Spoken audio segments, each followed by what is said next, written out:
Assalamualaikum warahmatullahi wabarakatuh. Hadirin, peserta simposium yang terhormat, marilah kita ikuti simposium ke-12 pada siang hari ini. Pada sesi simposium kali ini, kami akan menghadirkan 3 topik yang sangat menarik bagi para peserta. Topik pertama, Optimization of Nebulized Budesonide in the Treatment of Acute Exacerbation of Asthma, yang akan disampaikan oleh Profesor Dr. Edi Marsalim, spesialis penyakit dalam, konsultan alergi imunologi. Topik kedua, Revisiting the Role of ICS LABA in COPD Management, yang akan disampaikan oleh Dr. Zen Ahmad, spesialis penyakit dalam, konsultan pulmonologi. Dan topik ketiga, The Role of Omega-3 in Parenteral Nutrition, yang akan disampaikan oleh Dr. Sudarto, spesialis penyakit dalam, konsultan pulmonologi. Hadirin peserta simposium yang terhormat, untuk membantu acara simposium ke-12 pada siang hari ini, berikut akan kami bacakan CV dari moderator. Dr. Dini Rizky Wijayanti, spesialis paru. Beliau lahir di Palembang tanggal 9 November 1985. Saat ini menjabat sebagai staf medik Divisi Pulmonologi, Departemen Penyakit Dalam, Fakultas Kedokteran Universitas Sriwijaya, dan RSMH Palembang. Riwayat organisasi, beliau saat ini menjabat sebagai Sekretaris PDPI Sumsel Babel. Beliau menamatkan dokter umum di Fakultas Kedokteran Universitas Sriwijaya pada tahun 2009 dan menamatkan spesialis paru pada Fakultas Kedokteran Universitas Indonesia pada tahun 2016. Untuk mempersingkat waktu, kepada moderator Dr. Dini Rizky Wijayanti, spesialis paru, waktu dan tempat kami persilahkan.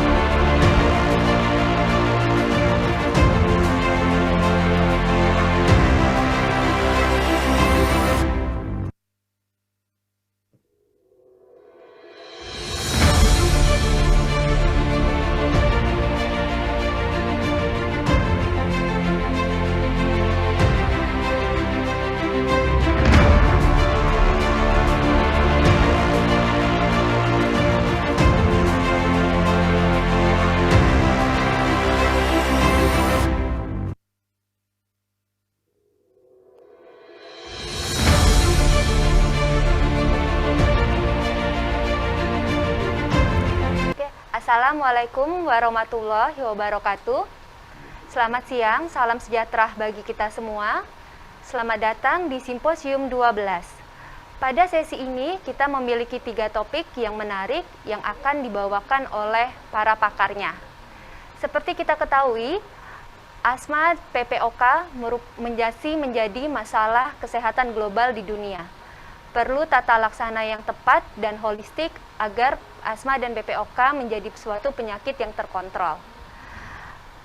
Pada hari ini kita ada 3 topik. Topik yang pertama berjudul mengenai Optimization of Nebulized Budesonide in the Treatment of Acute Exacerbation of Asthma, yang akan dibawakan oleh Profesor Dr. Edi Marsalim, spesialis penyakit dalam, konsultan alergi imunologi. Sebelumnya saya akan membacakan CV beliau terlebih dahulu. Beliau merupakan staf divisi alergi imunologi Departemen Penyakit Dalam FK Unsri RSMH Palembang, menamatkan dokter umum di FK Unsri pada tahun 1978, menamatkan penyakit dalam di FK Unsri pada tahun 1991, dan konsultan alergi imunologi di FK UI pada tahun 1993, dan beliau merupakan guru besar penyakit dalam Rumah Sakit Muhammad Husin Palembang. Waktu presentasi 40 menit, silakan Prof. Sebagai catatan, setelah sesi presentasi Prof. Edi, maka dilanjutkan sesi pertanyaan khusus untuk Prof. Edi Marsalim. Kami persilakan Prof. Waktu presentasi 20 menit. Silakan Prof. Baik, terima kasih.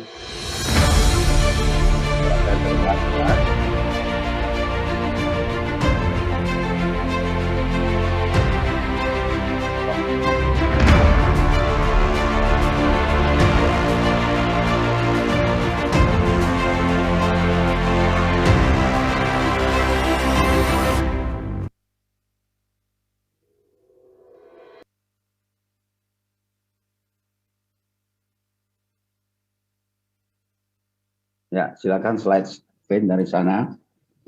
Assalamualaikum warahmatullahi wabarakatuh. Terima kasih kepada moderator Dr. Dini. Pada kesempatan ini saya membicarakan topik tentang penataan asma eksacerbasi akut dengan pemakaian nebulizer dan khususnya memakai obat budesonide yang merupakan steroid. Ya, slide silakan.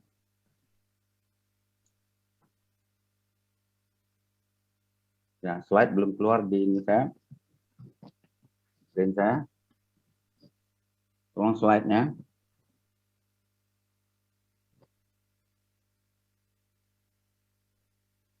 Slide, silakan tolong. Ya, slide belum ada di screen saya.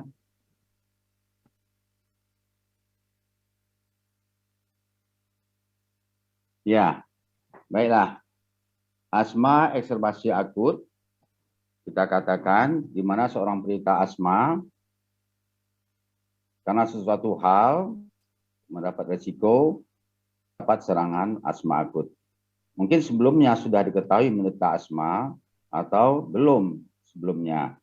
Dan pada suatu waktu dia mendapat trigger atau pencetus, bisa berupa alergen, bisa berupa cuaca, bisa hal-hal lain, maka timbul penyempitan saluran napas. Ini kalau kita lihat pada gambar, ya, di mana terjadi penyempitan saluran napas, adanya edema daripada mukosa bronkus, kemudian adanya mukus plak penyumbatan daripada saluran napas, sehingga menyebabkan keparahan daripada serangan asma.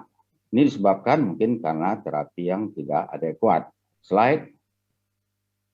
Ya, kita lihat ini merupakan suatu fenomena gunung es, di mana seolah-olah yang asma yang sesak itu hanya sebagian kecil. Karena sebenarnya kita lihat di bawah permukaan masih terlihat adanya obstruksi saluran napas yang bisa kita pantau semuanya pakai pemeriksaan spirometri. Dan semuanya itu didasari oleh adanya inflamasi saluran napas. Slide. Ya, patofisiologi daripada akut eksaserbasi asma di sini jelas didasari oleh inflamasi. Ini jangan kita lupakan. Sehingga dalam penata laksanaan nantinya perlu kita mengatasi inflamasi dengan pemberian obat-obat antiinflamasi. Inflamasi nanti akan menyebabkan, seperti saya lihatkan tadi pada gambar tadi, menyebabkan bronkokonstriksi. Nah, suatu hal yang baru pada Gina 2021 ini, adanya edema saluran napas tadi setelah diteliti karena pemeriksaan autopsi terjadi adanya vasodilatasi daripada pembuluh darah di bronkus. Ini disebabkan oleh karena inflamasi. Di mana inflamasi di sini adalah inflamasi alergik, di mana sel-sel mas mengeluarkan histamin, kemudian histamin menyebabkan bronkokonstriksi dan bronkodilатasi sehingga menyebabkan asma lebih parah. Slide. Kita lihat pada gambar sebelah ini, gambaran bisa bilang tadi adanya alergen atau patogenesis lain akan menyebabkan rangsangan terhadap saluran napas. Yang sebelah kiri kita lihat saluran napas ya akan terjadi penyempitan daripada saluran napas, dan sebelah kanan juga dia merangsang saraf cholinergic pada saluran napas. Jadi dalam penataan sana asma tidak saja kita juga memberikan obat bronchodilator, juga dikombinasikan dengan cholinergic ya seperti ibuprofen ya lain atau atrofen. Ya, lanjut. Ya, ini kalau dia gambaran adanya sebelah kanan itu yang kiri normal, sebelah kanan itu adanya vasodilatasi akan menyebabkan edema pada saluran napas. Lanjut. Ya, jadi asma eksaserbasi merupakan kondisi kegawat darutan yang harus didiagnosis dan ditangani dengan cepat dan tepat. Terapi harus sesegera mungkin pada serangan asma akut. Ini merupakan strategi yang terbaik. Ya, slide. Nah, sekarang pertanyaan, terapi apa yang paling optimal kita kasih? Slide. Nah, jangan lupa tentu oleh karena orang yang sesak napas, kekurangan oksigen, kita memberikan oksigen, ya. Dan bronchodilator, dalam ini kita pakai short acting beta 2 agonis yang kerjanya cepat sehingga menimbulkan bronchodilatasi. Oleh karena akibat daripada histamin tadi menyebabkan bronkokonstriksi, ya. Jadi harus kasihkan bronchodilator, bisa salbutamol atau preparat-preparat lainnya. Dan nah untuk mengatasi inflamasi ini yang jangan dilupakan, kasih steroid, kortikosteroid. Jadi jangan hanya mengasih bronchodilator saja. Sebab lama-lama pada penelitian kalau hanya orang tadi memakai nebulizer, bronchodilator saja, kebanyakan pasien sudah punya itu alat untuk nebulizer, maka serangan asmanya akan makin sering terjadi. Maka dan bijaklah kalau kita memberikan antiinflamasi dalam ini steroid. Sekarang steroid mana yang harus kita pilih? Silakan slide. Ya, ini kalau kita lihat mekanisme kerja daripada steroid ya. Jadi kalau kita lihat di sini ada dua mekanisme. Pertama itu mekanisme yang intraseluler itu melalui genom ya, mekanisme kortikosteroid genomik ya bekerja sebagai antiinflamasi. Dan yang kedua non genomik di mana melalui reseptor masuk ke dalam plasma dan nanti merangsang nanti ya slide selanjutnya. Slide. Ya, ini kalau kita lihat misalnya kerjanya yang masuk nanti ya kalau yang tadi yang melalui genomik tadi kerjanya agak lambat ya, kemudian sedangkan yang non genomik sebelah kanan itu lebih cepat. Ya, lanjut slide. Ya, ini kalau kita lihat selanjutnya efek daripada genomik ya, kortikosteroid ya lambat, sedangkan yang slide berikutnya. Ya, terus slide. Ya, ini non genomik itu lebih cepat sampai berapa 4 menit sudah beraksi, sedangkan untuk yang genomik itu sampai berapa jam. Slide selanjutnya. Ya, ini kalau kita lihat ya ditangkap oleh reseptor, dikirim ke arah gen dari transcription factor kappa B ya, dan teruskan ke mitokondria kemudian dikeluarkan diproduksi protein antiinflamasi, sitokin antiinflamasi. Jadi yang non genomik kerjanya lebih cepat. Ya, slide. Ya, selanjutnya. Ya, ini kalau kita lihat tadi ya perbedaan antara genomik dan genomik. Ya, jadi memang reseptor genomik lebih banyak dibanding non genomik, tapi onset yang genomik lambat, sedangkan non genomik onsetnya lebih cepat. Sehingga lebih cepat menyebabkan terjadinya vasokonstriksi sehingga mengatasi edema saluran napas. Slide. Slide. Ya, kalau kita lihat ya, jadi yang genomik lambat, jadi sampai beberapa jam, beberapa hari, sedangkan yang non genomik cepat dalam detik sampai menit. Ya, slide. Dan ini tentu dipunyai oleh steroid yang mempunyai kerja inhalasi dosis tinggi. Walaupun dia inhalasi langsung ke saluran napas, walaupun dosisnya rendah dibanding sistemik, tapi kerjanya di sini lebih langsung ke organ sasaran sehingga lebih efektif, sehingga dengan hanya dengan dosis tinggi steroid efektif menginisiasi jalur respon membran dengan cepat. Oke, lanjut. Nah, ini kita lihat bagaimana kortikosteroid inhalasi ya kerja cepat ya itu akan menyebabkan terjadinya inflamasi dikurangin, kemudian juga apa namanya yang non genomik tadi akan menimbulkan vasodilatasi, mengurangi edema saluran napas. Lanjut, slide. Ya. Nah, tentu kita jangan melupakan ya, pasien umumnya sebelumnya tentu sudah pernah punya juga obat-obat inhalasi atau turbohaler gitu. Dia sudah pakai. Kadang-kadang pasien sering tidak rutin. Karena asmanya merupakan asma persisten, lebih dari 4 kali per bulan serangan, harus rutin mengisap obat yang kontroler. Gabungan inhalasi kortikosteroid dengan long acting beta 2 agonis. Tapi umumnya pasien hanya kalau sesak saja baru memakai. Itu namanya kalau sudah basah kuyup kena hujan baru memakai payung. Nah, ini tidak benar. Jadi harus rutin memakai kontroler. Tapi kadang-kadang masih ada saja dia tersensitisasi ya pada itu satunya sesak. Tentu ini tindakan nebulizer. Kalau ringan, sedang tentu kita bisa nebulizer. Kalau berat itu harus masuk ICU, tentu dalam perjalanan kita kasih nebulizer dengan memakai SABA dan juga kita kasih steroid dalam bentuk inhalasi ataupun juga injeksi. Lanjut. Ya, jadi masalah asma di UGD ya, yang ringan, sedang, dan yang berat kita sudah sering membahas. Yang ringan sedang silakan nebulizer, oksigen, beta 2 agonis ya, steroid inhalasi. Kalau yang berat kita siapkan untuk masuk ICU. Kalau ada perbaikan nanti bisa dipulangkan. Lanjut, slide. Ya, Jadi di uni darurat dan kalau tidak berhasil di UGD maka biasa di rawat inap. Biasanya dalam 1 jam bisa kita kasih 3 kali inhalasi beta-2 agonis dicampur dengan steroid inhalasi. Lanjut, slide. Ya, ini penelitian ya di luar negeri kita juga melakukan di mana penambahan kortikosteroid pada akut serangan asma, ya tentu dikasih juga beta-2 agonis short acting. Lanjut, ya, terus lanjut pengembangan RCT, lanjut, ya, lanjut placebo control trial. Ya, hasilnya di sini terlihat bahwa tingkat kepulangan dari UGD. Jadi begitu masuk pasien ke UGD, tentu sudah berusaha di rumah memakai macam-macam, mungkin sudah ada nebulizer, ya pakai beta-2 agonis umumnya di UGD, tentu kita kasih penambahan steroid di samping beta-2 agonis, mungkin juga ditambah dengan cholinergic. Ya, hasilnya pasien yang rawat inap sangat sedikit sekali. Beberapa tahun terakhir boleh dikatakan tidak pernah lagi, hampir tidak pernah pasien asma attack yang dirawat inap, oleh karena di UGD sudah berhasil di nebulizer dengan menggunakan beta-2 agonis dan dicampur steroid dan dicampur juga dengan cholinergic. Ya, lanjut slide. Slide, ya. Jadi tingkat hospitalisasi menurun, ya.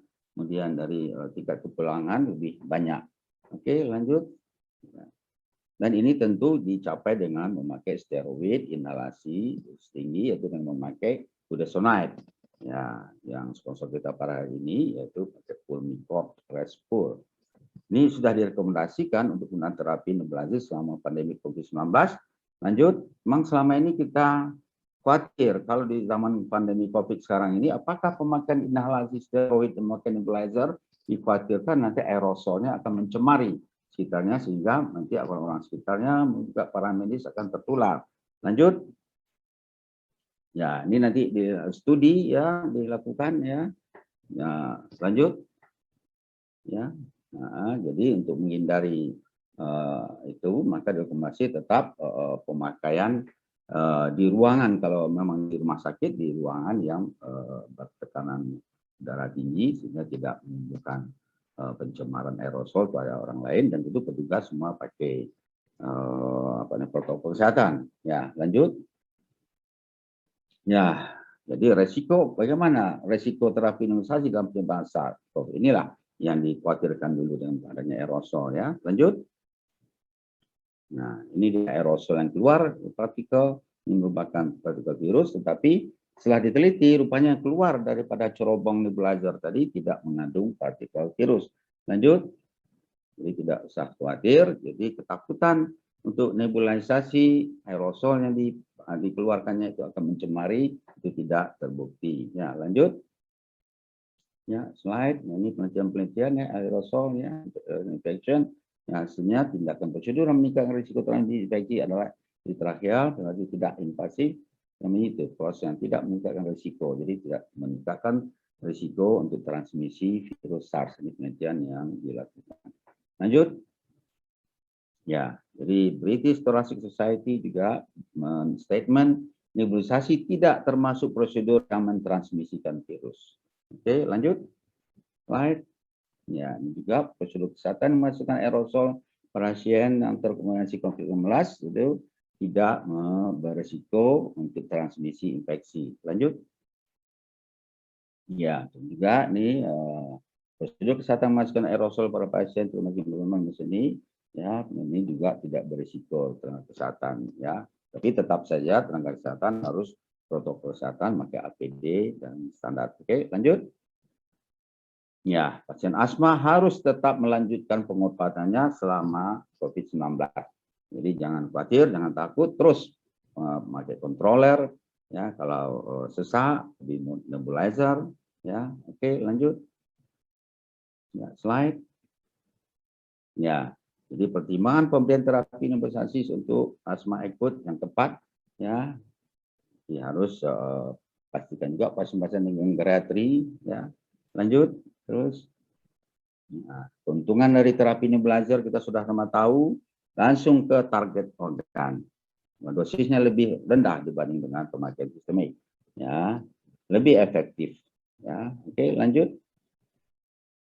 Ya, di terapi nebulizer apa keuntungan ya dengan memakai nebulisasi budesonide terapi bagi pasien tentu seperti yang diterangkan tadi, ya akan lebih cepat terjadi perbaikan edema saluran nafas, lebih cepat karena terjadi bronkokonstriksi, di samping dia punya efek antiinflamasi yang sudah kita ketahui semua ini. Tapi tetap juga tentu ditambah dengan short acting beta 2 agonis.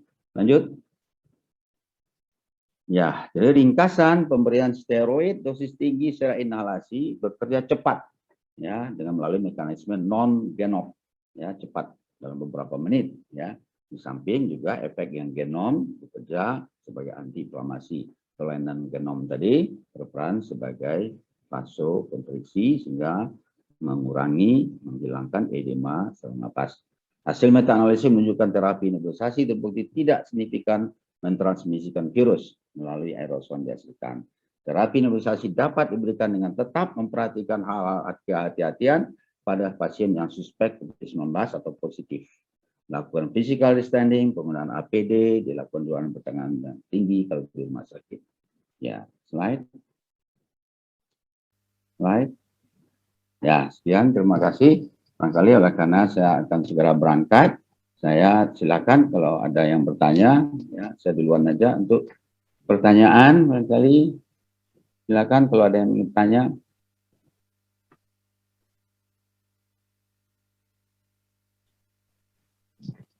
Silakan menulis.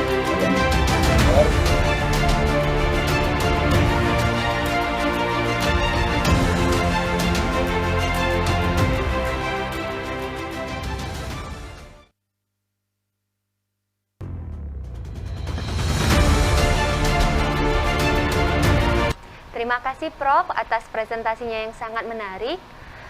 Di sini ada beberapa pertanyaan Prof ya, saya bacakan satu persatu.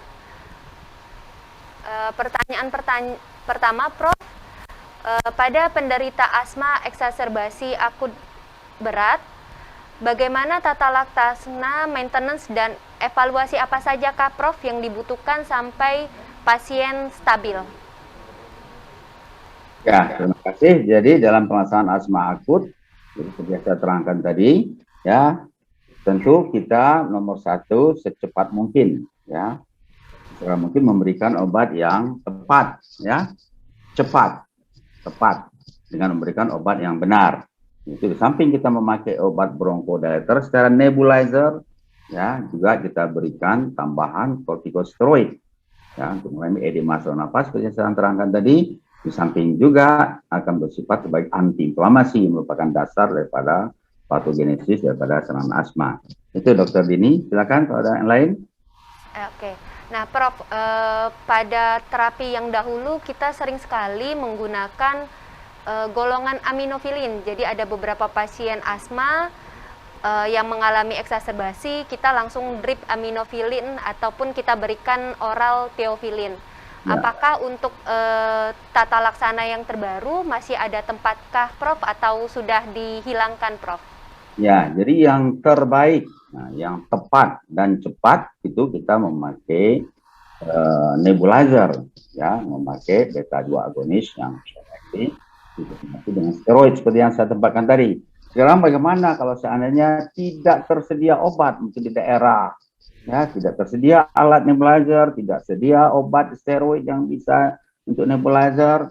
Istilahnya kalau tidak ada rotan tentu akan terjadi. Ya, kita kembali ke prosedur lama memakai aminofilin grade. Tapi jangan dilupakan tekanan darah, jangan diberikan aminofilin itu tekanan darah di bawah 100. So, nanti akan terjadi vasodilatasi, pembuluh darah sistemik, akan terjadi penurunan tekanan darah, tidak jarang orang shock. Dan pemberian aminofilin harus diberi pelan-pelan. Ya. Jadi dicampur, dioplos, bisa pakai NaCl 100 cc, satu ampul, kemudian di break paling cepat 10 sampai 15 menit. Lalu kemudian maintenance. Jadi masih bisa dibolehkan, ya, kalau tidak ada. Tapi kalau memang ada, tapi di mana-mana sekarang ada, puskesmas ada, pasien-pasien aja sudah punya. Ya. Baik, Prof. Selanjutnya. Jadi lebih superior untuk nebulisasi ya Prof ya, dibandingkan drip aminofilin ya. Oke Prof, pertanyaan ketiga ya Prof ya, jadi dengan kondisi pandemi COVID begini banyak sekali pasien asma yang terkonfirmasi COVID-19 Prof. Ya. Bagaimana tata laksana antara asma dan COVID-19-nya dok?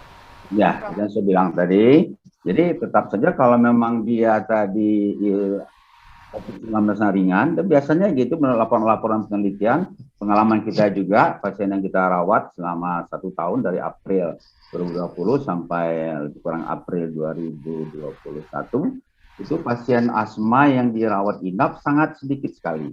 Dan umumnya juga ringan. Dan juga pasien-pasien asma yang datang ke praktek, waktu ditanya, ya jarang sekali yang kena COVID-19. Oleh karena mungkin karena pemakaian steroid ini sifat antiinflamasi. Ya. Maka di India juga ada pengobatan asma, COVID-19, ada juga itu yang memakai steroid inhalasi berobat asma. Nah, jadi yang kita takutkan resiko seorang penderita asma untuk terkena COVID-19 kayaknya tidak terbukti. Internasional di dalam negeri juga tidak membuktikan itu. Tapi tetap saja orang asma harus hati-hati menghindari protokol kesehatan tetap untuk mencegah COVID-19. Nah, kalau dia terkena COVID-19, tetap saja obat standarnya yang untuk kontroler, ya gabungan antara long acting beta 2 agonis dengan budesonide dengan steroid inhalasi tetap untuk maintenance. Sedangkan kalau dia attack, boleh coba pakai obat turbohaler. Jadi itu nanti long acting beta 2 agonis itu onsetnya cepat, ini yang menarik. Tapi durationnya lama. Jadi actionnya cepat seperti short acting, ya. Kemudian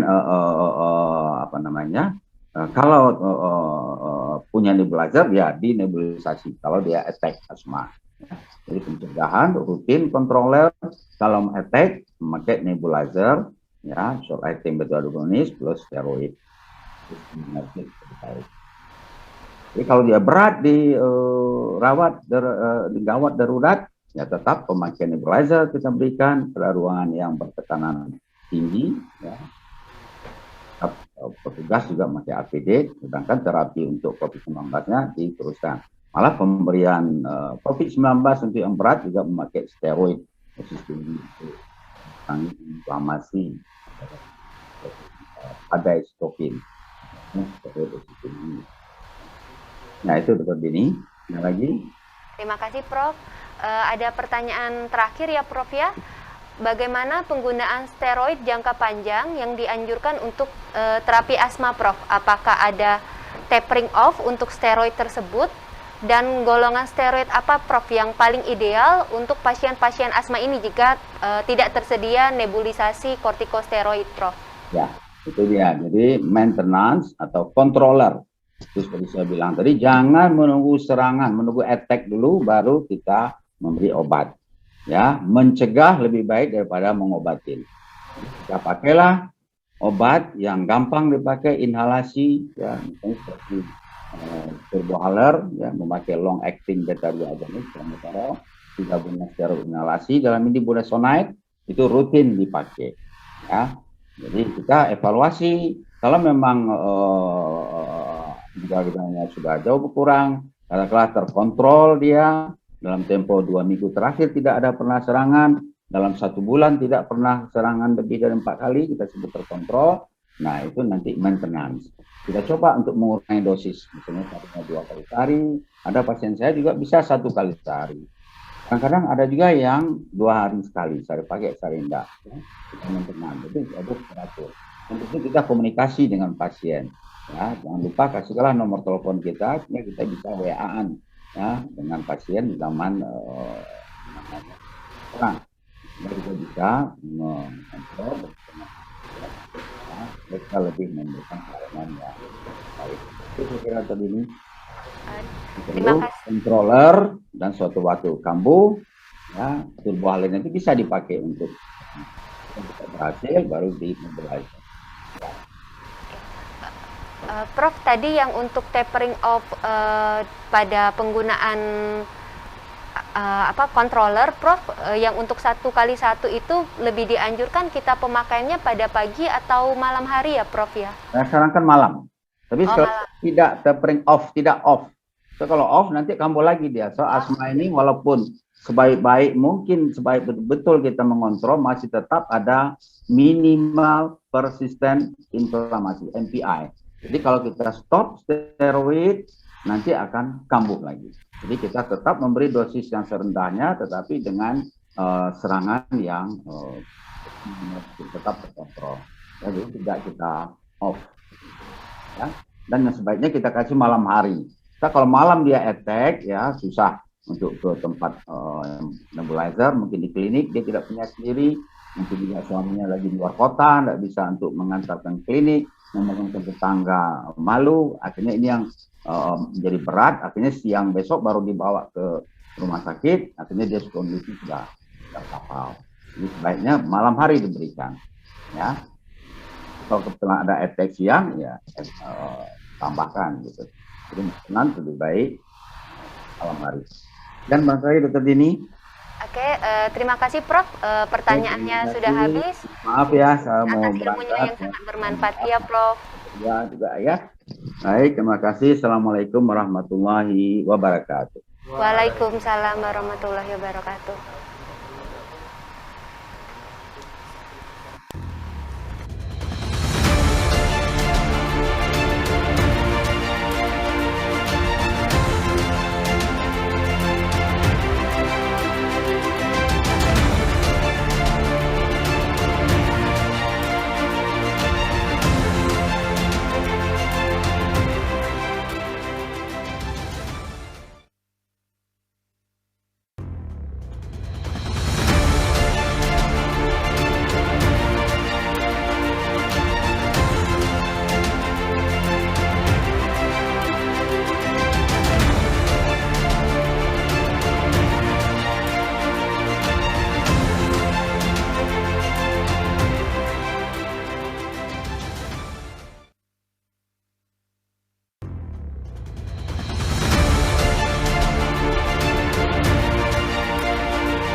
Selamat siang.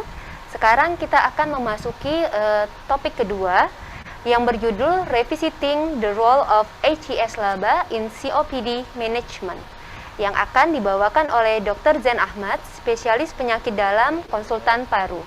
Saya akan membacakan CV-nya terlebih dahulu. Beliau menamatkan dokter umum di FK Unsri pada tahun 1988, menamatkan penyakit dalam di FK Unsri tahun 2000, dan konsultan paru tahun 2006. Beliau merupakan Ketua Papdi Sumsel dan Ketua Perpari Cabang Palembang.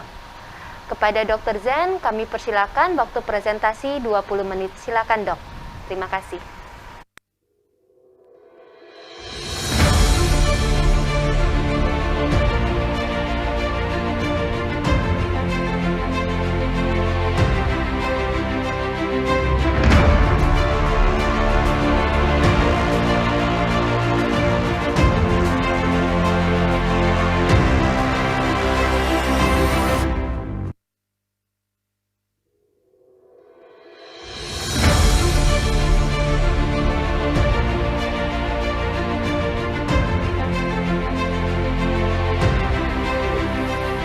Ya, Assalamualaikum warahmatullahi wabarakatuh. Selamat pagi, selamat sore, selamat siang menjelang sore.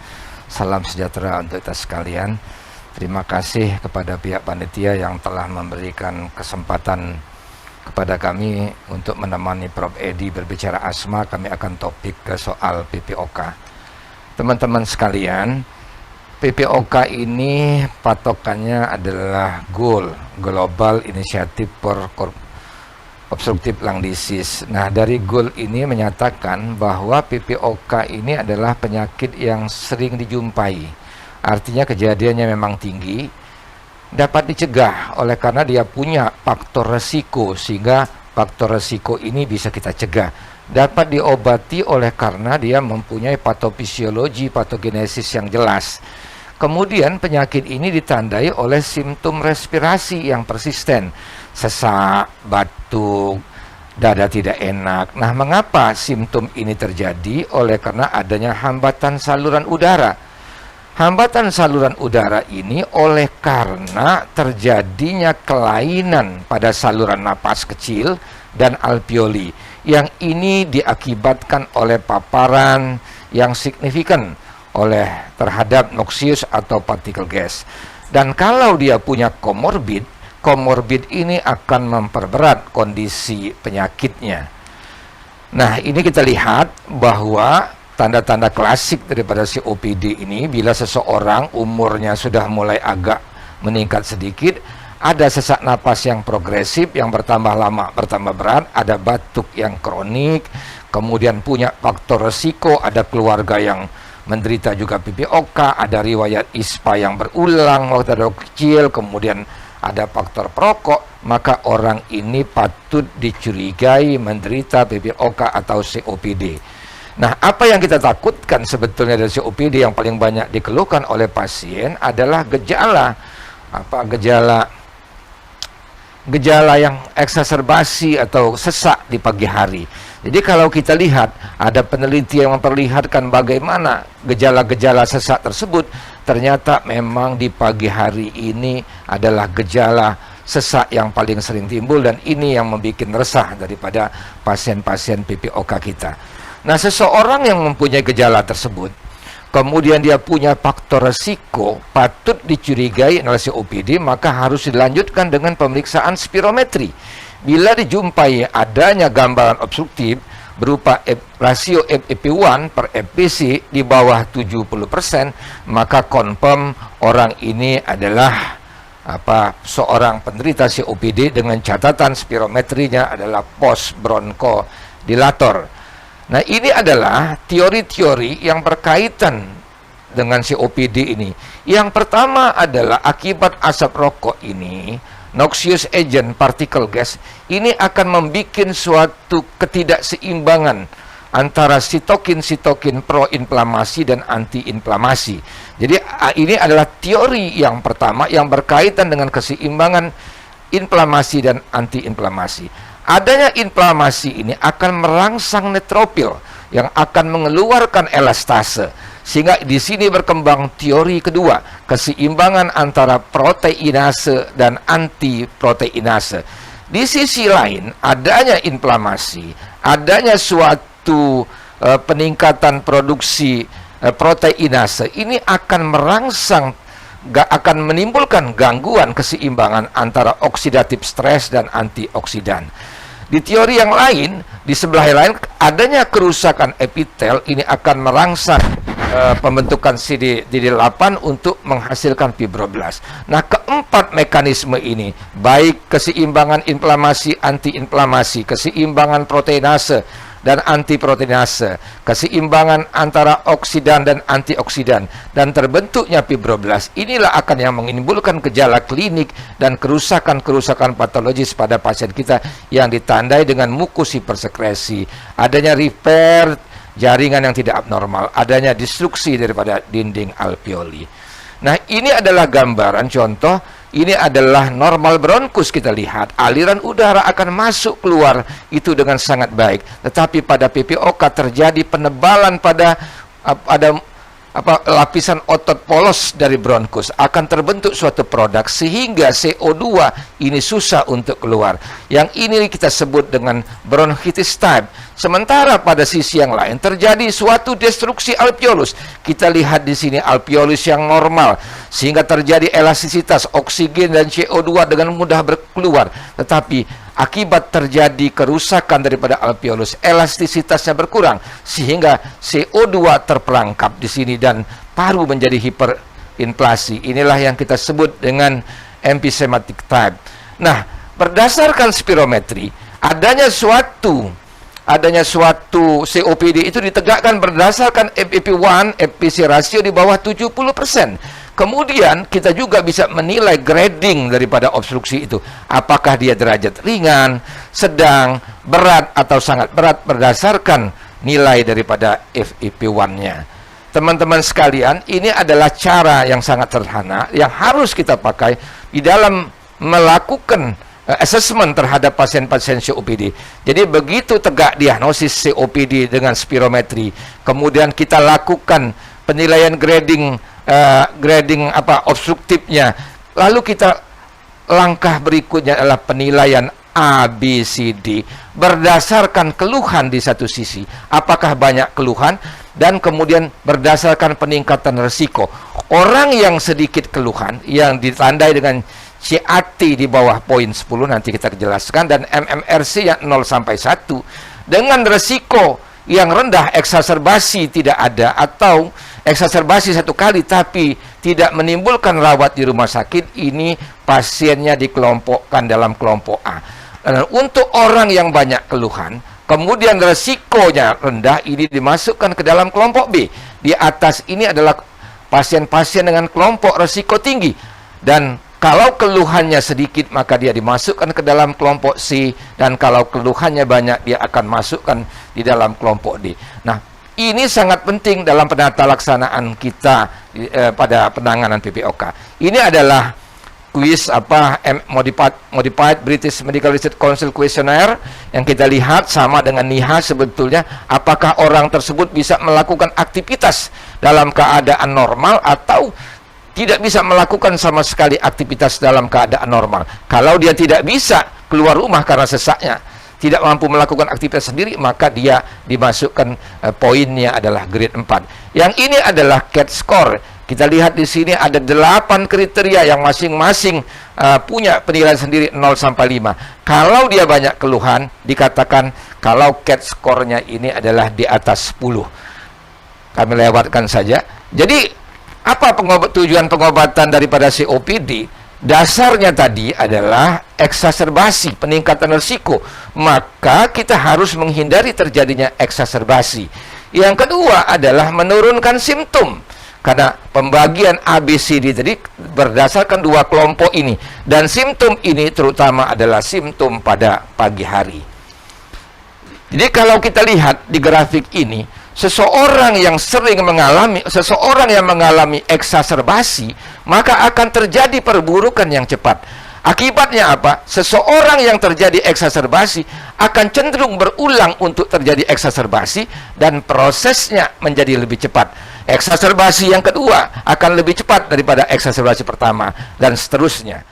Teman-teman sejawat sekalian, kalau kita lihat bahwa orang yang sering terjadi eksaserbasi itu umumnya banyak dipanggil yang maha kuasa, dan ada suatu penelitian bahwa jarak dari rawat inap pertama dengan kematian itu rata-rata di angka 4 tahun. Nah, di dalam pemilihannya ini, di dalam pemilihan treatment ini, tentu kita harus mempertimbangkan efek yang menguntungkan dan efek yang merugikan dalam pemilihan terapi PPOK ini, sehingga sangat individual sekali. Kita lihat bahwa kalau strategi tata laksana PPOK ini berdasarkan gejala dan risiko eksaserbasi, bagaimana tingkatan eksaserbasinya? Ringan kalau dia hanya memakai short acting bronchodilator, sedang kalau dia ditata laksana dengan short acting bronchodilator dengan antibiotik atau steroid oral, kemudian berat kalau pasiennya harus rawat inap atau datang ke IGD.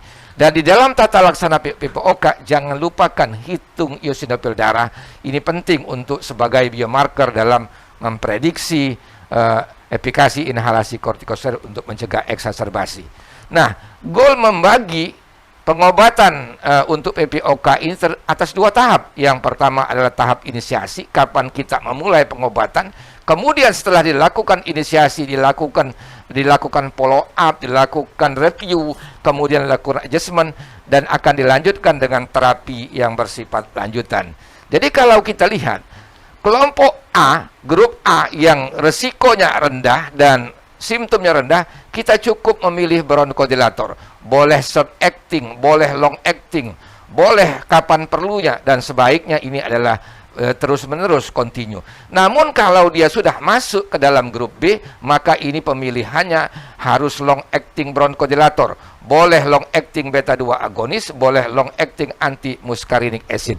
Sementara pada kelompok C, ini pilihan utamanya adalah long acting anti muscarinic acid, dan sementara pada kelompok D ini kombinasinya bisa lebih luas. Bisa lama saja, bisa lama plus LABA, atau LABA plus kortikosteroid.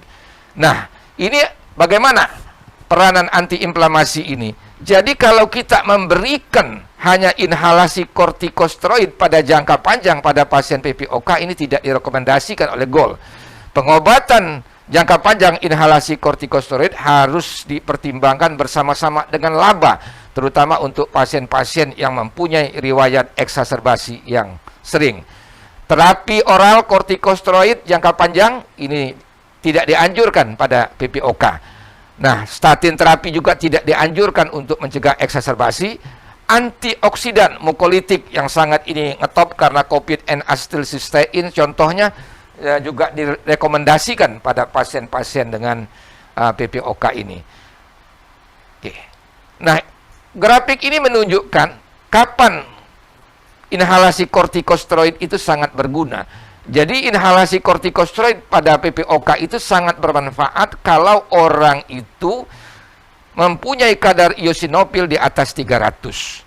Atau orang itu frekuen eksaserbator, terjadi eksaserbasi yang cukup sering, lebih dari 2 kali di dalam 1 tahun, atau cukup 1 kali tapi dia memerlukan rawat inap. Masih dipertimbangkan kalau kadar eosinofilnya itu adalah 100 sampai 300, tetapi sebaiknya jangan digunakan kalau kadar eosinofilnya rendah ataupun sering terjadi suatu kejadian pneumonia. Ini kita melihat salah satu tulisan yang dari European Respirology bahwa kadar eosinofil 150 ke atas itu dianggap sebagai cut off untuk memprediksi respon dari pemberian inhalasi kortikosteroid yang baik. Nah, kalau kita lihat pada orang-orang yang diberikan dihentikan terapi ICS-nya dengan kadar eosinofil yang tinggi, maka semuanya akan menunjang terjadinya eksaserbasi. Artinya apa? Pada orang-orang dengan kadar eosinofil yang tinggi, maka inhalasi kortikosteroid ini bisa diberikan sepanjangan bersama dengan long acting beta 2 agonis ataupun long acting anti muskariniknya. Teman-teman sejawat sekalian, nah kalau kita sudah memberikan terapi awal, maka kita harus menilai responnya. Apakah responnya ini baik atau tidak? Jika tidak baik, tidak sesuai dengan harapan kita, kita harus menilai, kita harus mengakses kembali, mengadjust kembali pengobatan kita. Apakah keluhan pada pasien ini yang menjadi problem? Apakah sesaknya? Apakah eksaserbasinya? Kalau dia keluhannya kedua-duanya, maka algoritma yang diikuti adalah algoritma eksaserbasi. Kalau orang ini sesak, dimulai obatnya LABA atau lama, maka langkah berikutnya adalah kombinasi LABA atau lama. Tapi kalau orang ini startnya dari LABA dan ICS, dia tidak memberikan respon yang baik, maka kita berikan LABA lama ICS triple terapi. Namun kalau diberikan ketiga ini juga tidak memberikan respon yang baik, maka kita pertimbangkan apakah switchnya ini yang terhalang. Nah, kalau dia eksaserbasi, maka LABA atau lama ini bisa dirubah LABA dan lama atau LABA plus ICS. Kemudian kalau masih tidak berespon, kita bisa memberikan triple terapi LABA plus lama ICS. Nah, kalau masih tidak berespon, maka kita bisa memberikan obat-obat tambahan PDE4 inhibitor ataupun azitromisin. Nah, bagaimana efikasi dan keamanan ICS LABA pada pasien PPOK? Jadi ada speed study yang membandingkan efikasi budesonide formoterol dibandingkan salmeterol fluticasone terhadap fungsi paru, gejala, dan aktivitas dini hari. Pasien dibagi 2 kelompok, satu kelompok diberikan budesonide formoterol, kemudian yang satu kelompok diberikan salmeterol fluticasone. Nah, di dalam perjalanannya setelah minggu ketiga dilakukan crossover yang mendapatkan kelompok salmeterol ini dilanjutkan, dirubah menjadi budesonide, yang budesonide dirubah menjadi salmeterol fluticasone. Apa hasilnya?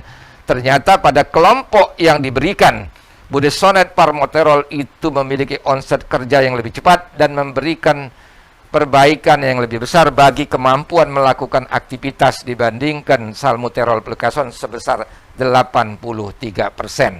Nah, ini juga memperlihatkan bahwa kombinasi budesonide palmoterol apakah lebih efektif dibandingkan dengan fluticasone salmeterol dalam mencegah eksaserbasi. Ini pathos tadi. Pasien dibagi dua kelompok, yang satu diberikan budesonide palmoterol, yang satu diberikan fluticasone salmeterol, dan dilihat jumlah eksaserbasinya. Apa yang terjadi setelah diikuti? Pada kelompok yang diberikan budesonide palmoterol, angka total eksaserbasi ataupun pemakaian antibiotik, steroid oral oleh karena eksaserbasinya, angka rawat inapnya, angka kunjungan ke IGD-nya ternyata lebih rendah dibandingkan dengan kelompok yang diberikan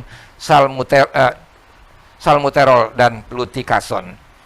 Teman-teman sejawat sekalian, sering kita dibingungkan oleh kematian pneumonia oleh karena pemberian inhalasi kortikosteroid. Ternyata mortalitas akibat pemberian budesonide palmoterol 76% lebih rendah dibandingkan dengan salmeterol fluticasone. Mengapa ini terjadi? Oleh karena budesonide dan palmoterol itu mengalirnya lebih perlahan ke dalam ke dalam mukosa jaringan paru-paru, tidak tersangkut di bagian luar, sehingga pada budesonide dan palmoterol itu potensi imunosupresannya lebih tinggi pada kelompok fluticasone. Nah, apa yang terjadi? Akibatnya proliferasi bakteri lokal selama infeksi yang dapat meningkatkan kejadian infeksi lebih sering terjadi pada fluticasone salmeterol. Akibatnya terjadi eksaserbasi dan infeksi paru, yang ini akan menimbulkan siklus berkepanjangan, terjadinya suatu eksaserbasi yang berkepanjangan. Ini adalah risiko budesonide palmoterol terhadap kejadian pneumonia. Ternyata tidak berbeda jauh dengan apa yang dilakukan hasil pneumonia ini dengan kelompok yang hanya diberikan dengan placebo. Nah, teman-teman sejawat sekalian, sebagai kesimpulan, manajemen awal PPOK ini itu adalah berdasarkan penilaian gejala dan risiko eksaserbasi. Eosinofil ini berkaitan erat dengan eksaserbasi. Pemberian laba inhalasi kortikosteroid sangat bermanfaat pada pasien PPOK dengan riwayat asma atau ada gejala asma. Pasien-pasien yang mengalami eksaserbasi lebih dari 1 kali per tahun dan kadar eosinofil di perifer itu lebih dari 300 per mikroliter, dan atau pasien-pasien yang lebih dari 2 kali eksaserbasi per tahun atau eksaserbasi berat 1 kali dengan kadar eosinofil di atas 100 atau 150. Budesonide palmoterol memperbaiki gejala pagi hari dan menurunkan risiko eksaserbasi. Budesonide palmoterol menurunkan angka mortalitas akibat pneumonia lebih baik dibandingkan dengan salmeterol dan fluticasone. Dan selama COVID-19, pasien PPOK tetap melanjutkan pengobatannya dan belum ada bukti untuk menghindari penggunaan inhalasi kortikosteroid.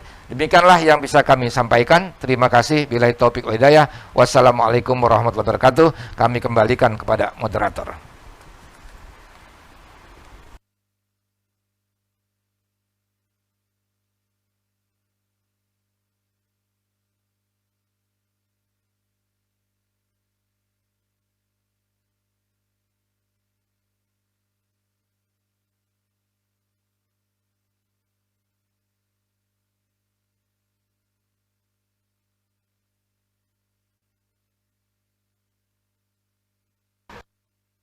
Ya, terima kasih Dr. Zan atas presentasinya yang sangat menarik dan bermanfaat mengenai tata laksana PPOK.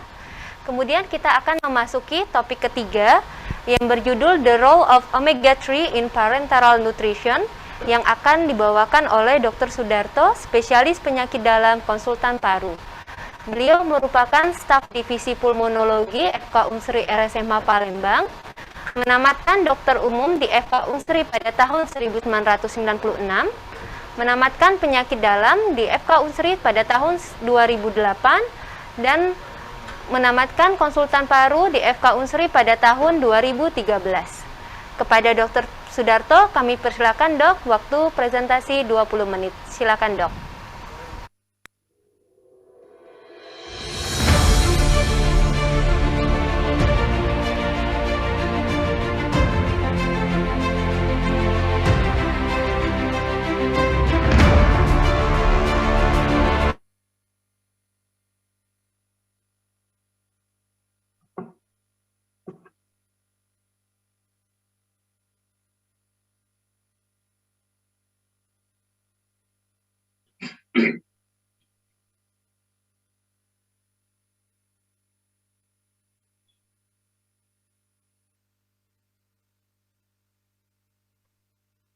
Terima kasih. Assalamualaikum warahmatullahi wabarakatuh.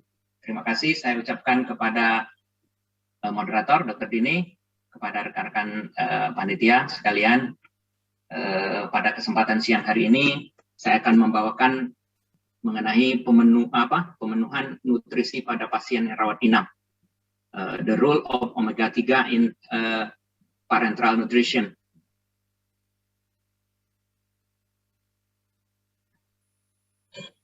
Nah, yang pertama, mengapa kita perlu nutrisi? Tentu saja sebagai sumber energi, kemudian memenuhi kebutuhan protein, mencegah malnutrisi, memperkuat fungsi imunitas, menghindari komplikasi selama dirawat, kemudian meningkatkan status nutrisi.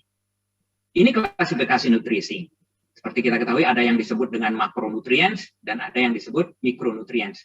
Makronutrients itu adalah karbohidrat, lemak atau lipid, dan protein. Sedangkan mikronutrients yaitu vitamin dan mineral. Karbohidrat sebenarnya lebih besar perannya sebagai sumber energi, tetapi dia juga berperan sebagai bahan pembangun dan pemelihara. Demikian juga lemak. Lemak juga adalah sumber energi maupun sebagai bahan pembangun dan pemelihara. Protein lebih banyak sebagai fungsinya sebagai fungsi enzimatik dan regulasi, dan bahan pembangun dan pemelihara. Sebagian kecil bisa sebagian juga bisa berfungsi sebagai energi. Sedangkan mineral itu berfungsi sebagai bahan pembangun dan pemelihara dan fungsi enzimatik regulasi. Ini vitamin hanya berfungsi sebagai fungsi enzimatik dan regulasi, sedangkan air itu berfungsi sebagai transportasi nutrisi, kemudian juga untuk mengatur suhu. Sumber energi, kalau kita lihat asam amino itu 1 gramnya menghasilkan 4 kilokalori. Glukosa sama seperti asam amino, yaitu 1 gramnya 4 kilokalori, sedangkan lipid itu yang paling tinggi, 1 gramnya 9 kilokalori. Ada yang disebut dengan malnutrisi klinis, yaitu suatu keadaan, istilah yang dipakai saat pasien yang dirawat di rumah sakit itu mengalami malnutrisi. Pasien yang rawat inap itu bisa mengalami malnutrisi pada saat dia datang memang sudah malnutrisi, atau pada saat dia datang sebenarnya kondisi gizinya masih bagus, tetapi memburuk selama perawatan, bisa karena penyakitnya sendiri atau yang lain-lain. Ini dampak malnutrisi pada pasien rawat inap. Itu bisa meningkatkan risiko infeksi, kemudian perawatan di rumah sakit menjadi lebih lama, jeleknya bisa meningkatkan risiko untuk terjadi kematian. Kemudian akibat terjadinya malnutrisi, maka organ-organ tubuh fungsinya menurun, sehingga transportasi atau obat-obatan itu tidak bekerja secara normal, sehingga kesembuhan menjadi terhambat. Dan yang lain adalah menurunkan sistem imun. Ini adalah konsekuensi malnutrisi pada praktek klinik. Kalau kita lihat terhadap daya tahan tubuh, kemudian terhadap kekuatan otot, penyembuhan luka, yang secara keseluruhan akan menyebabkan lama dirawat di rumah sakit lebih lama, kemudian juga kalau dia dirawat di ICU juga akan lebih lama. Ini juga akan meningkatkan risiko morbiditas dan mortalitas. Pasien mana saja yang berisiko untuk malnutrisi? Kalau kita lihat di sini, bisa semua pasien sebenarnya. Pasien bedah, pasien ICU, pasien kanker, pasien tua, pasien infeksi, atau pasien lain-lain. Nah, ini prevalensi malnutrisi pada pasien rawat inap. Ini ada beberapa penelitian, yaitu salah satunya yang di Eropa. Jadi di Eropa ditemukan, ini publikasi tahun 2003, ditemukan pada 24,2% dari 2 rumah sakit di Berlin. lebih banyak pada pasien-pasien yang mengalami penyakit-penyakit malignansi dibandingkan yang non-malignansi. Ini di Asia, kalau kita lihat, di Cina, itu prevalensi malnutrisi itu meningkat selama masa rawat inap. Kalau di Filipina 40-50%, di Vietnam 25-40%, di Thailand 31-50%, di Malaysia itu 40% kematian mungkin berkaitan dengan malnutrisi ini. Ini di Indonesia. Dari publikasi tahun 2016 itu, pada tahun 2009 di RSCM itu ada 45,9%. Kemudian di Rumah Sakit Hasan Sadikin Bandung itu 71,8%, dan di Rumah Sakit Karyadi Semarang itu 47%. Ini tantangan dari pasien yang dirawat inap atau di ICU. Apabila terjadi defisit kalori dan protein, kalau tidak diperbaiki pada pasien-pasien yang dirawat itu akan menghasilkan outcome klinis yang buruk. Jadi kalau suatu malnutrisi atau defisit kalori dan protein yang terjadi pada pasien itu seharusnya harus diatasi sehingga outcome klinisnya menjadi lebih baik. Ini hasil klinis kalau dilakukan terapi nutrisi. Ini telah dilakukan penelitian-penelitian di beberapa tempat dari tahun 2004 sampai 2009. Kalau kita lihat hasilnya bahwa terapi nutrisi itu menghasilkan menurunkan komplikasi, kemudian menurunkan infeksi, meningkatkan penyembuhan luka, memperpendek masa rawat inap, kemudian mempercepat mobilisasi dan penyembuhan, menurunkan angka kekambuhan, meningkatkan kualitas hidup, dan meningkatkan kelangsungan hidup. Nah ini ya, seharusnya nutrisi itu menjadi bagian dari pengobatan. Jadi kalau pasien datang ke rumah sakit, yang terpikir itu akan diberi obat apa, akan ditata laksana seperti apa, kemudian akan dilakukan pembedahan seperti apa. Tapi kita tidak berpikir bahwa di dalam menata laksana pasien yang dirawat, seharusnya nutrisi itu masuk di dalam aktivitas kita yang diberikan kepada pasien. Sehingga nantinya outcome-nya dari pasien tersebut akan lebih baik.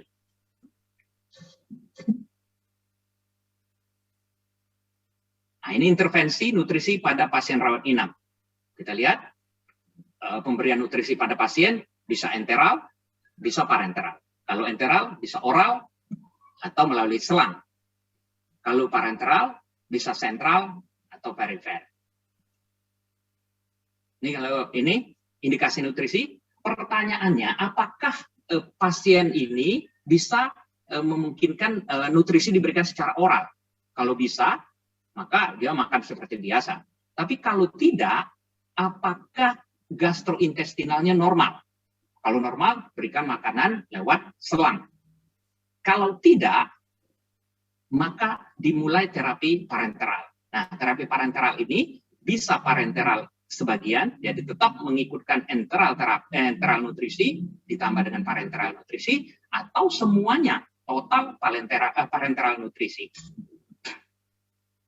Jadi kalau pasien datang ke rumah sakit, harus di-screening apakah dia malnutrisi atau tidak. Kalau dia didiagnosis sebagai pasien malnutrisi, maka apakah dia bisa oral atau enteral atau parenteral. Kalau dia indikasi untuk pemberian parenteral, maka dikalkulasi dulu, dihitung berapa kebutuhannya. Kemudian aksesnya, apakah bisa lewat perifer atau bisa lewat sentral. Kemudian cara pemberiannya seperti apa. Maka dipilihlah formulanya. Setelah dimiliki formula, maka dimulailah untuk memberikan parenteral nutrisi. Nanti di akhir-akhir kita akan monitoring, kemudian dilakukan manajemen apakah ada komplikasi dari pemberian dari parenteral nutrisi ini. Nah, seperti kita ketahui bahwa sebenarnya rute enteral itu adalah pilihan utama, tapi sering tidak mencukupi untuk target kalori. Karena itu perlu ditambahkan suplementasi nutrisi parenteral. Jadi ditambahkan dengan tidak menghentikan terapi enteral. Jadi pemberian nutrisi melalui rute yang dimaksud dengan parenteral nutrisi adalah pemberian nutrisi melalui intravena untuk menjamin kebutuhan gizi ketika oral atau enteral tidak cukup atau terjadi kontraindikasi. Nah, pada saat diberikan parenteral nutrisi, maka pasien akan mendapatkan asupan gizi berupa glukosa, asam amino, asam lemak, dan mikronutrisi. Ini parenteral nutrisi, merupakan salah satu cara untuk mencapai target kalori atau yang lain bagi pasien.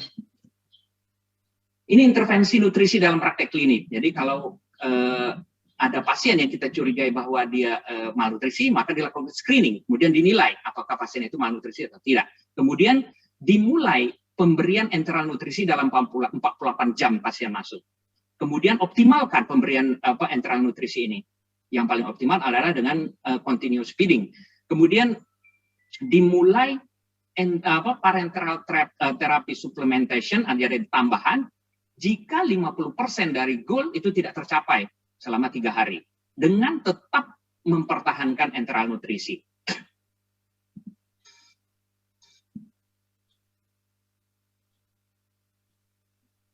Ini suplementasi parenteral nutrisi, bahwa dikatakan bahwa kombinasi enteral dan parenteral nutrisi itu dapat memenuhi kebutuhan energi pada pasien kritis.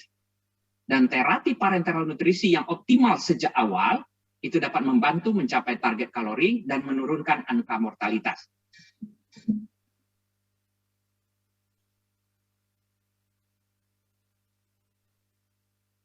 Nah, sekarang sudah tersedia bahwa parenteral nutrisi ini tersedia dalam all-in-one bag. Jadi satu bag isinya semua yang dibutuhkan itu. Kalau kita lihat all-in-one bag ini mengandung asam lemak omega 3, direkomendasikan oleh Aspen ICU, Aspen Surgery maupun Aspen yang lain, bahwa pemberian parenteral nutrisi dengan all-in-one bag ini lebih disarankan daripada yang multi bottle. Itu dari guideline dari Aspen Surgery. Kemudian campuran parenteral nutrisi harus diberikan sebagai all-in-one bag yang lengkap. Jadi di dalam campuran itu sudah lengkap.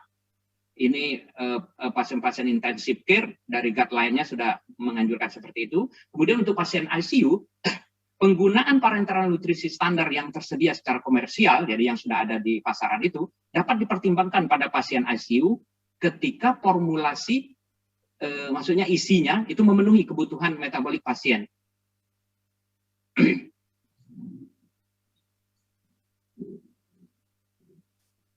Nah ini sediaannya, kalau kita lihat, Smoke Capipen, itu mengkombinasikan penyediaan protein yang tinggi dengan manfaat asam lemak omega 3. Jadi kalau kita lihat 15% itu fish oil menyediakan asam lemak omega 3 berupa EPA dan DHA. Kemudian soybean oil 30% itu memenuhi kebutuhan asam lemak esensial. Kemudian medium chain triglyceride atau MCT itu sebagai sumber energi yang cepat, itu 30%.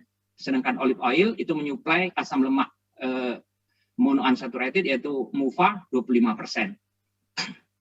Nah, nutrisi parenteral itu bukan hanya jika nutrisi oral atau enteral itu tidak memungkinkan, tetapi juga jika tidak mencukupi. Jadi kalau terjadi gap, jadi misalnya diberikan nutrisi enteral, tapi dengan nutrisi enteral ini masih kurang mencukupi kebutuhan energi maupun protein dan yang lain-lainnya, maka perlu ditambahkan nutrisi parenteral.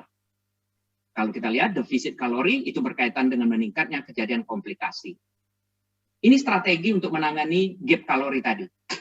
Kalau kita lihat di bawah, setiap 1000 kilokalori penurunan dari kumulatif energi defisit, jadi yang menurun itu kumulatif energi defisitnya itu berhubungan dengan 10% penurunan risiko nosokomial infeksi. Jadi misalnya ada pasien dia membutuhkan dia kekurangan 2000 kilokalori. Dengan kita menurunkan 1000 kilokalori, dengan kita menambahkan 1000 kilokalori, jadi artinya defisit yang dia 2000 tadi tinggal 1000.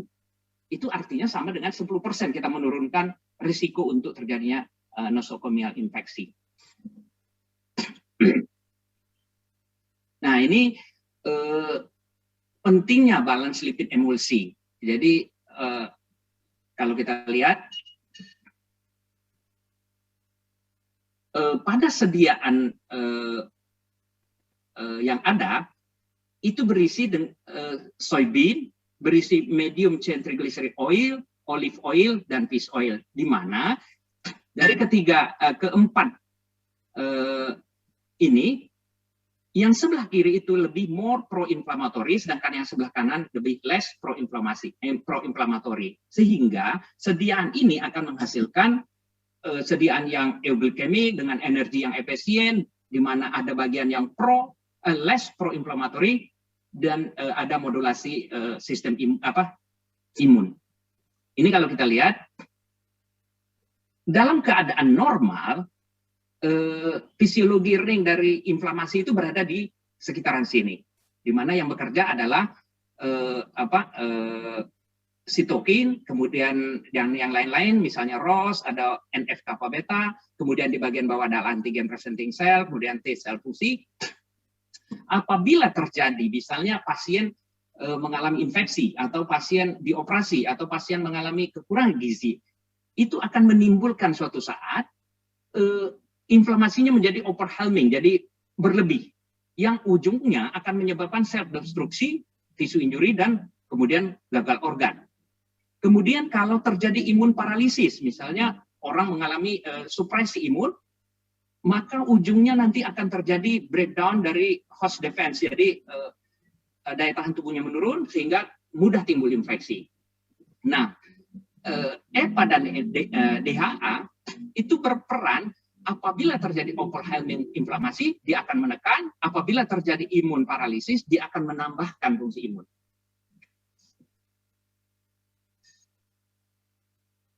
Ini kalau kita lihat adalah studi tentang penggunaan nutrisi parenteral yang diperkaya dengan omega 3. Kalau kita lihat, studi ini merupakan banyak studi dengan meta-analisis.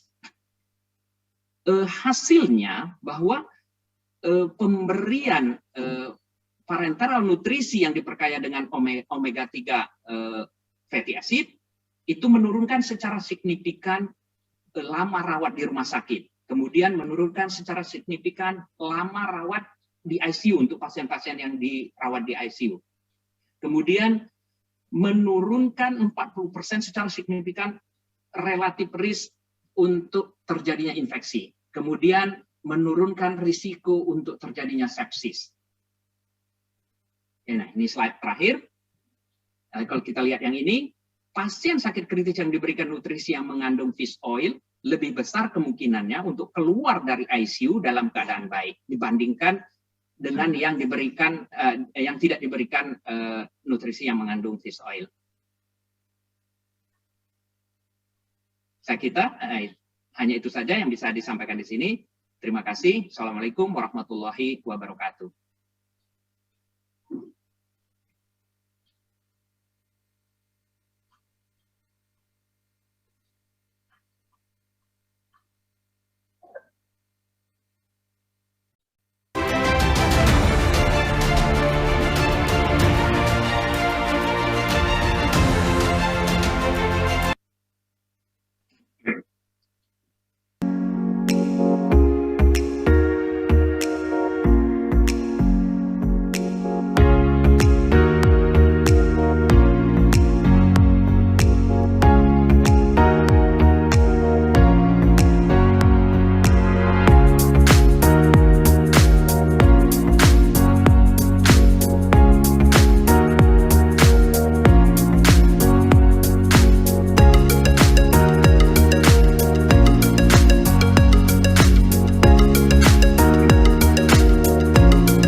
Ya, terima kasih Dr. Sudarto atas presentasinya yang sangat menarik dan bermanfaat.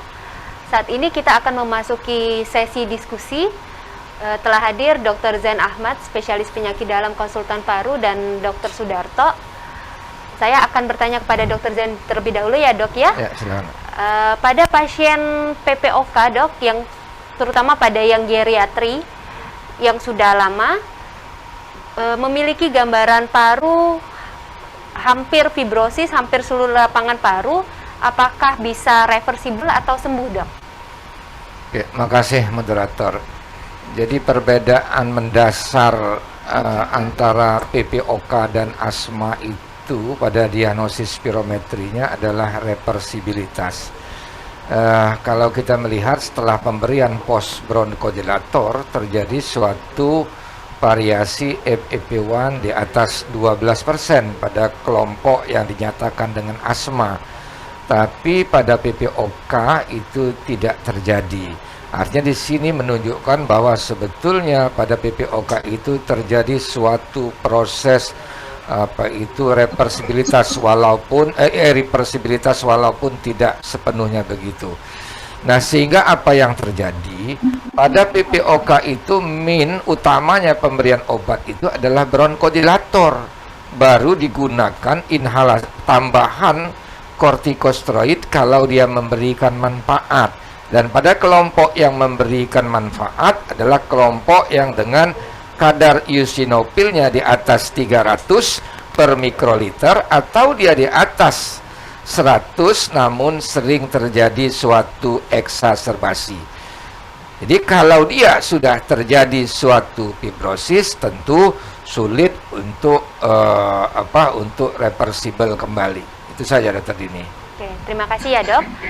Pertanyaan yang kedua dok, seperti kita ketahui sekarang lagi pandemi COVID, apakah pasien-pasien PPOK ini memiliki kerentanan yang lebih tinggi dok untuk terkena COVID-19 dibandingkan pasien yang tidak mengalami PPOK? Ya, kalau kita melihat patogenesis COVID, sebetulnya berat ringannya suatu gejala klinis itu sangat tergantung dengan replikasi daripada virus di dalam sel. Jadi kalau replikasi virus ini banyak, tentu dia akan mengeluarkan sitokin proinflamasi dalam jumlah yang banyak, dan kita perkirakan ini akan menimbulkan gejala klinis yang hebat. Nah, mengapa virus itu bisa bereplikasi banyak? Kalau dia mampu berikatan dengan reseptornya di sel inangnya. Nah, PPOK tidak mempengaruhi reseptor ini, sehingga kesempatan untuk untuk terjadinya suatu penyakit COVID pada pasien dengan PPOK ataupun non PPOK sama saja. Namun apa yang terjadi pada PPOK kita sudah tahu itu terjadi suatu hiperinflasi di parunya. Terjadi penurunan daya elastisitas, terjadi penumpukan CO2 di situ. Sehingga untuk oksigen bisa masuk harus melawan tahanan yang cukup kuat dari CO2-nya. Kita membutuhkan oksigen dengan tekanan yang lebih tinggi. Pada keadaan normal pun dengan oksigen yang masuk bila sudah terjadi peningkatan CO2, tubuh dengan susah payah memasukkan oksigen. Apalagi kalau terjadi COVID yang kita tahu sangat berpengaruh terhadap masuknya oksigen di dalam paru. Jadi pada orang PPOK itu resiko atau derajat klinis COVID-nya itu bisa lebih berat dibandingkan dengan orang yang non PPOK. Tapi untuk terjadi penularan sama saja. Makasih. Oke, terima kasih dok. Jadi pada pasien PPOK yang terkena COVID untuk obat rutinnya tetap dilanjutkan. Tetap dilanjutkan. Ya, dok, ya? Oke, terima kasih ya dok. Selanjutnya kita ke Dr. Sudarto. Dok, Dr. Sudarto, apakah Ya, silakan. standby? Ya, terima kasih dok. Ada dua pertanyaan ya dok ya. Pertanyaan pertama, apakah overnutrition memiliki gradasi perburukan yang setara dengan undernutrition pada immune defense, wound healing, dan muscle strength, dok?